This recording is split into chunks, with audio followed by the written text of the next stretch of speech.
Hi everyone, welcome to Tejas cloud kitchen. చికెన్ని రొటీన్గా కాకుండా అథెంటిక్ స్టైల్లో కొబ్బరి పాలు వేసి ఎలా తయారు చేయాలో చూపిస్తాను. దానికోసం అయితే నేను ఇక్కడ కిలో చికెన్ని శుభ్రంగా కడిగేసేసుకొని ఇలా పాట్లో అయితే ప్రిపేర్ చేసుకుంటున్నాను. ఇప్పుడు ఇందులోకి 1/2 స్పూన్ పసుపు, రుచికి తగినంత ఉప్పు, ముందుగా కట్ చేసి పెట్టేసుకున్న ఉల్లిపాయలు, 2 స్పూన్స్ అల్లం వెల్లుల్లి పేస్ట్, 2 స్పూన్స్ కారం, 2 స్పూన్స్ ధనియా పౌడర్,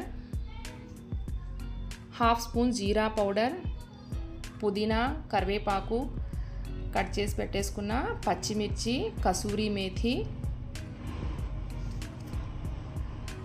కట్ చేసుకున్న టమాటా ముక్కలు, 2 స్పూన్స్ ఆయిల్ వేసేసుకొని మొత్తం అంతా కలుపుకోవాలండి.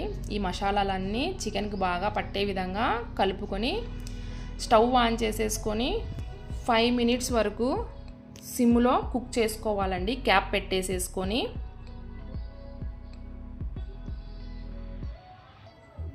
మధ్య మధ్యలో ఈ విధంగా కదుపుతూ ఉండాలండి. చికెన్లో ఉన్న వాటర్ మొత్తం ఈ విధంగా వచ్చేస్తాయి. కుండ వేడికే చికెన్ తొందరగా కుక్ అయిపోతుంది కదండి, తొందరగా అయిపోతుంది, ప్లస్ టేస్ట్ కూడా చాలా బాగుంటుంది. నేనైతే కిలో చికెన్ కోసము 1/2 పచ్చి కొబ్బరి చెక్కను తీసేసుకొని మిక్సీ జార్లోకి చిన్న చిన్న పీసెస్ లాగా కట్ చేసుకుంటున్నాను. ఈ విధంగా తగినంత వాటర్ పోస్తూ మనం గ్రైండ్ చేసుకోవాలండి. జారుగా ఉండాలి. ఇదిగోండి, ఈ విధంగా ఉండాలి. ఇప్పుడు స్టైనర్ని తీసేసుకొని ఇందులో నుంచి పచ్చి కొబ్బరిలో నుంచి పాలను సపరేట్ చేసుకోవాలండి. మనమైతే ఏదైతే పేస్ట్ చేసుకున్నామో మిక్సీకి వేసి అందులో నుంచి పాలను సపరేట్ చేసుకోవాలి.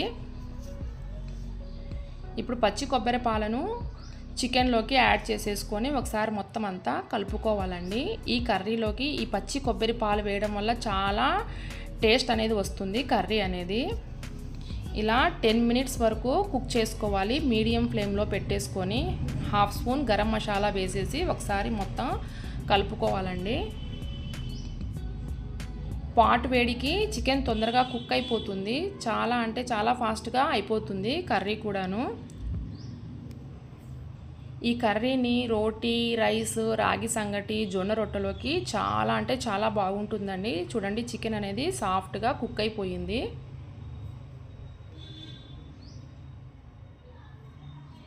గార్నిషింగ్కి కొత్తిమీరని వేసేసుకొని సర్వ్ చేసుకోవడమే అండి. ఈ వీడియో మీకు నచ్చినట్లయితే please like, share and subscribe to our channel.